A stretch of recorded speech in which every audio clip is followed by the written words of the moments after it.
to November 2024. So far, the Directorate of Criminal Investigations has completed investigations on these, and the majority are pending before court. The Inspector General of Police has formed a specialized missing persons unit domiciled at the DCI Homicide Unit to deal with cases of femicide.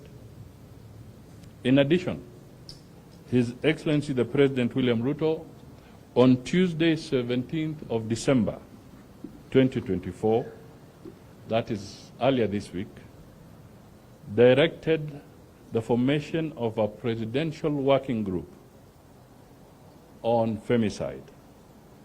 The team, to be gazetted soon, is expected to deliver actionable proposals and address femicide issues within 90 days of its creation, so that there can be a structured approach based on their recommendations.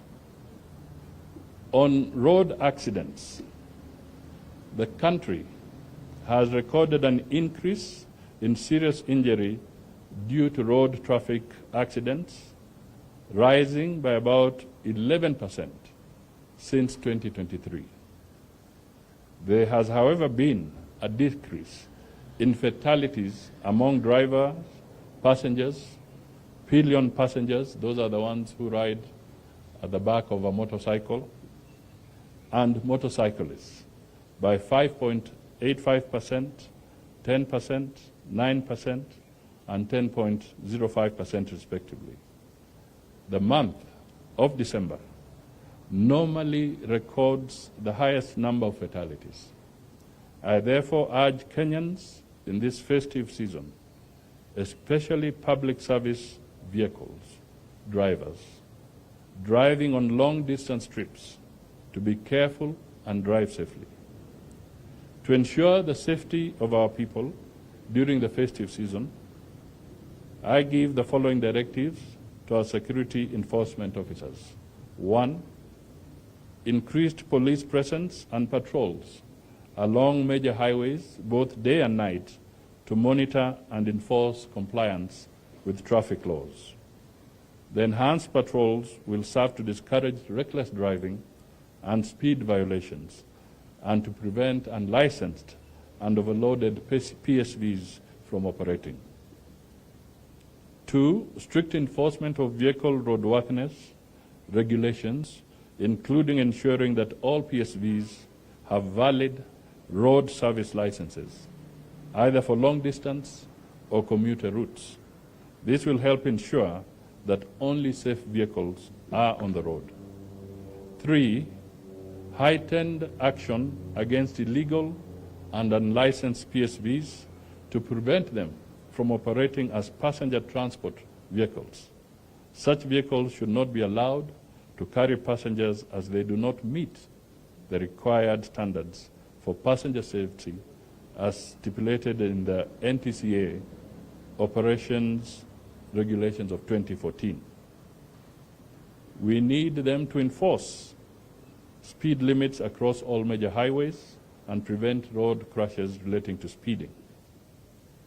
Personal responsibility by law enforcement officers, base commanders and officers serving within their stations should do their uttermost to preserve safety and ensure no incidents occur within their jurisdictions. Every officer must be actively engaged in monitoring, reporting, and addressing any issues of non-compliance to road safety regulations. This is critical to the national road safety goal of reducing road traffic fatalities by 50% before 2028. On terrorism, Kenya has achieved milestones in the fight against terrorism and violent extremism. With the Global Terrorism Index impact score for Kenya decreasing from a high in 2023 to a medium in 2024. Our reports indicated that from January 2024 to November 2020, from January 2022 to November 2024, our officers have thwarted 47 terrorist attacks across the country. During the period, several terrorists have been neutralized. The government has also pushed for 11 successful convictions. Noteworthy, our success also came through collaborations with our international agencies and partners to thwart crime through training and equipment support. On disasters, including industrial accidents, oil spills, and chemical and gas leaks are also normally reported in the country, leading to loss of lives and long-term detrimental effects on the environment. The gas explosion in Mradi, Embakasi, where 13 lives were lost and over 300 people injured, was a significant catastrophe. To effectively mitigate the impacts of these disasters, the government continues to enforce and review legislation concerning environmental management and enhance early warning systems to predict and monitor disasters. On corruption, the government has made commendable strides in tackling theft of public resources by establishing a high standard of accountability, integrity, and anti-corruption measures to safeguard our national well-being and development.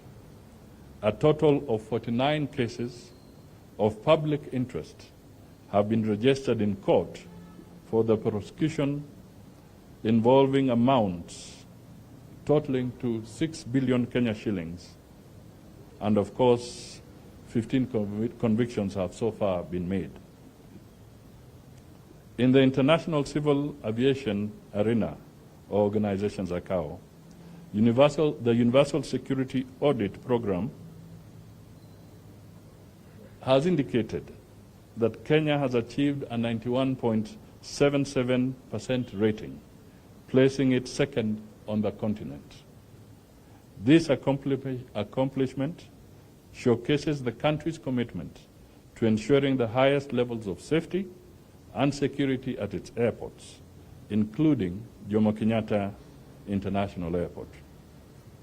The enhanced multi-agency collaborations have also led to the recovery in our airports of 2,540 kilograms of elephant ivory, 14,547 kilograms of bushmeat, and 5.92 kilograms of rhino horns.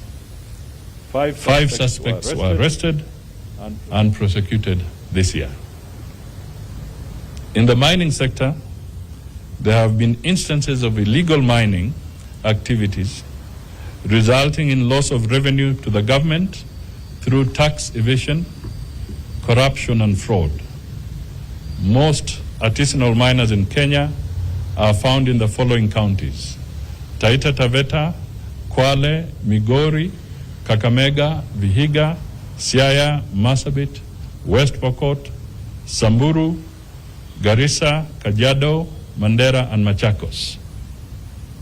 The government recently established and operationalized the Mining Police Unit to curb illegal mining.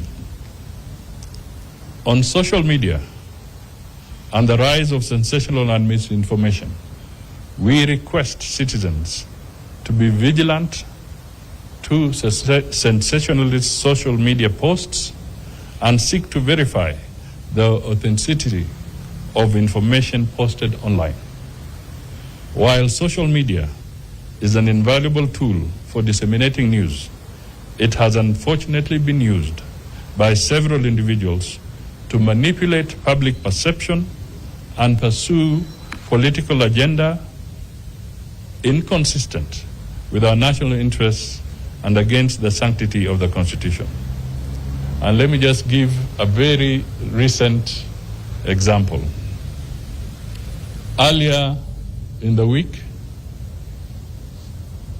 the Inspector General of Police flew to one of the border areas in northern Kenya, where on the social media there was a buzz that 10 miners had been buried alive in that area. The Inspector General is here. They went there physically with his team, and it turned out the information was false. So, ladies and gentlemen and fellow Kenyans, you can imagine you now remove the attention of the Inspector General from the focused area to a place where people are playing pranks. Suppose now there was a genuine emergency somewhere else, to address these things collectively. To our dedicated security personnel, the often unsung heroes and protectors of our safety, we owe a debt of gratitude. Your unwavering commitment, often at a great personal risk, secures the freedoms and peace we cherish. You are the guardians of our nation's security, and your sacrifices do not go unnoticed. As a nation, we honor your bravery and dedication. And ladies and gentlemen, it's important for you to note that between January to 17th December 2024, there were a total of 55 deaths. In the last 6 years, we have lost 383 officers in the line of duty. This year, 830 officers have been injured in the line of duty. This is data that is critical because we sometimes forget that the security agencies are human. On the State Department for Immigration and Citizen Services in 2024, there were remarkable strides in enhancing the service delivery and easing and expanding access to government services and fostering inclusivity in public services. We have streamlined operations to improve the service delivery and address delays in passport and document processing. On e-citizens, we have onboarded over 22,000 government services available online, and 375,000 Kenyans visit the e-citizen platform daily. Listen to that, 375,000 daily for different services. Over 13 million users are registered on e-citizen platform. We also closed down 1,130 pay bills and created a single pay bill, the famous 22222, for payment of all government services. This has resulted in the collection of Kenya shillings 900 million daily. We invested in 2 modern printers with a combined capacity of producing 500 passports per hour. This investment, in tandem with the procurement of 1 million passport booklets, the recruitment of 300 immigration officers, and modifications of physical facilities, effectively resulted in the clearance of a backlog of 609,000 805 passports. So basically, there is no backlog now. The Directorate also opened 2 new offices in Kericho and Bungoma, taking services closer to citizens and effectively easing pressure on existing offices.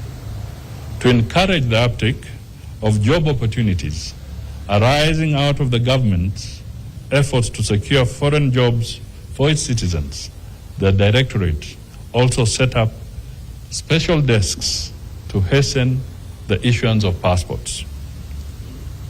The Directorate also successfully introduced and approved 1,465,560 ETA applications, following the introduction of the visa-free regime in Kenya. During the same period, the National Registration Bureau played a critical role in strengthening Kenya's digital identity infrastructure. The introduction and the rollout of the Maisha ecosystem, whose signature features include the Maisha card, the unique personal identifier, a digital version of the Maisha card, and the Maisha integrated database that is a one-stop authentication register for all Kenyans and notable milestones. The National Registration Bureau also invested in 2 printers and live capture units to sidestep manual processes and printed 1,778,773 ID cards to effectively clear a backlog of over 600,000 pending national ID applications.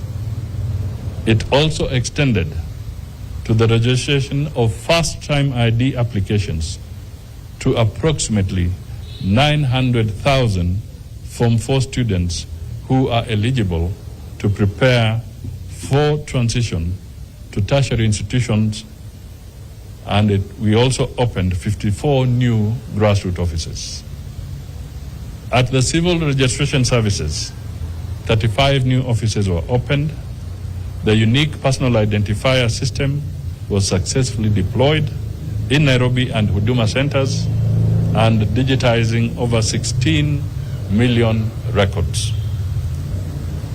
In the period under review, the Directorate of Refugees formally introduced the Shirika Plan, which proposes the conversion of refugee camps into integrated settlements for the mutual benefit of refugees and host communities.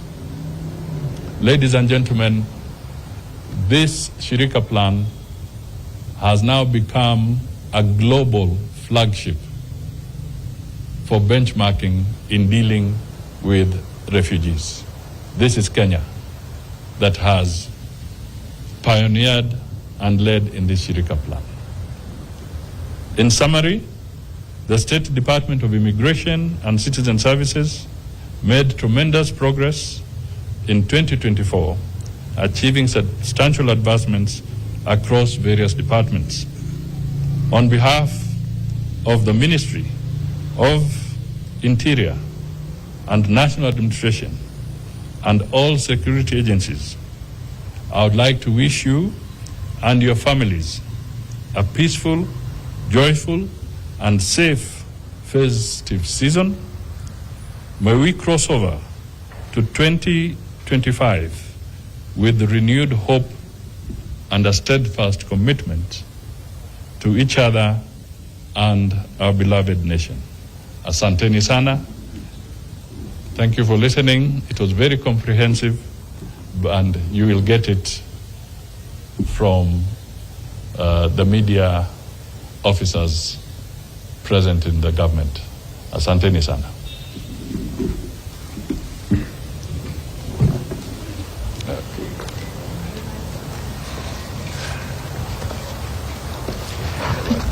Maybe His Excellency can just take 2 questions Thank you. Yeah. My name is Brian Mushiri. Yes. Two questions. Number one, on the femicide cases, perhaps any indications on any arrests on police individuals that we may have seen perhaps harassing some of these protesters who are within the femicide march? That's number one. Then number two, on social media, you have given the example of the IG having to travel to a different point of view in governments just to confirm something. Doesn't this then speak to some sort of lack of communication within government, or at least mistrust? Because then again, what does those who are within that locality, what are they doing, if one may ask? Thank you. Thanks. On the issue of the femicide, attached to this statement, we have compressed. I gave the statistics, but we have also attached a snapshot. And inside there you will find that there are 97 cases of femicide that have been conclusively investigated.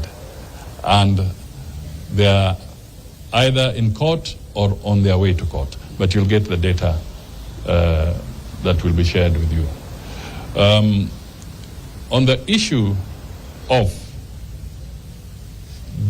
the Inspector General going to Marsabit area, I think we need to look at it this way. He took the potential loss of lives of Kenyans extremely seriously. And that is why he went there. We should not try and cast aspersions on the Inspector General and his team who went there. I think we should be condemning the individuals who are circulating false information, which was not just circulating in Kenya, but you know, with technology, it was circulating all over. I think that is the contrary, the contrast that we should make here. The second thing that I just want to say on the issue of the unfortunate incident of the demonstrators, the Inspector General has taken the necessary action, and he went even further. He even had a conversation with the organizers of the demonstrations and rendered a personal apology on behalf of the government of Kenya. So that was addressed in that context. Steve Otieno for the Daily Nation. Shortly after the protests in July, we had a very disturbing case in Kwari where so many women were found, their bodies dumped. It was very good that we had the suspect in a record less than a week, then he disappeared. So where is Collins Jumaisu? Any progress on that? Well, that is something that is being followed up, and I can tell you the fact that we can stand here and share with you data of this nature involving both deaths, involving both successes, where we have had hits and where we have had misses. I just want to assure you that once the investigations are complete and all the loose ends are tied, there'll be appropriate communication on this matter.